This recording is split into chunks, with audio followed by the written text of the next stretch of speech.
As someone who identifies as biracial, how has that impacted how you've navigated your career? Yeah. So when I was an intern at Nike, one of my mentors is black, not was black, is black. Rasheen, he's the homie, but he kind of looked at me and he was like, "All right, I think this kid's got something, and I want to take him under my arm." And there was definitely a bit of like, look around. This is a predominantly white company. There aren't many of guys that look like us that are succeeding here. And then he went on to work at an advertising agency, and same thing goes. There weren't a lot of people that looked like us that were doing well or even that were there at all. So I think that like what I found is to really try and mentor people that are coming up.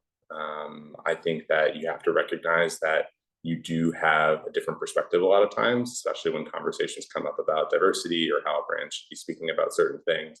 And I think it's important to like not let your voice get lost just because you're more junior than others. I think your perspective really does matter. So those are two things to really key in on. And I think the other thing is to not be afraid to be the only person that looks like you in the room. It might feel like you're an outsider, but I think a lot of people are actually looking to you to have a voice in those situations or in those rooms and have bring your perspective. And it's not always about race. Sometimes it's about the way that you grew up or where you grew up. So having perspectives from diverse backgrounds is really important.